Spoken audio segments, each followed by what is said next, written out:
இயேசு தன்னுடைய சீடர்களை தயாரிக்கின்றார்.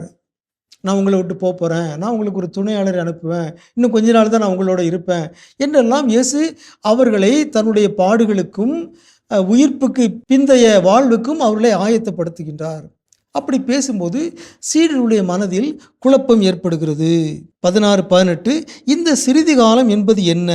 அவர் பேசுவது நமக்கு புரியவில்லையே என்றும் பேசிக்கொண்டார்கள். 16-19 வாசிக்கிறோம். அவர்கள் தம்மிடம் கேள்வி கேட்க விரும்புவதை அறிந்த இயேசு அவர்களிடம் கூறியது.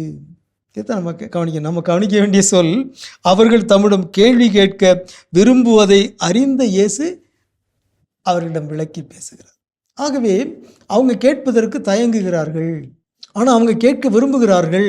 அவருடைய மனதில் ஏதோ குழப்பம் இருக்கிறது, அவருடைய மனதில் ஒரு சந்தேகம் இருக்கிறது, ஐயம் எழுகிறது என்பதை இயேசு முன்கூட்டியே உணர்ந்து அவர்களுக்கு விளக்கம் சொல்கிறார். அது நல்ல ஒரு தலைமை பண்பு, அது ஆன்டிசிபேஷன். ஆகவே இயேசுவிடம் இந்த பண்பு இருந்ததை பார்த்து நாம், இது ஒரு நுட்பமான ஒரு பண்பு. நல்ல தலைவர்கள் இத்தகைய அந்த முன்கூட்டியே உணர்கின்ற ஒரு பண்பை பெற்றிருக்கிறார்கள். அந்த செயல்திறன் எல்லாராலும் கை கொள்ள முடியாத ஒரு திறன். ஒரு சிலருக்குத்தான் அந்த திறன் வாய்க்கிறது. இயேசுவிடம் அது இருந்தது. தன்னுடைய சீடர்கள் என்ன நினைக்கிறாங்க, அவங்களுடைய மனதில் இருக்கிற குழப்பம் என்ன, ஐயம் என்ன என்பதை உணர்ந்து தாமாகவே முன்வந்து அவர்களுக்கு விளக்கம் அளிக்கின்றார்.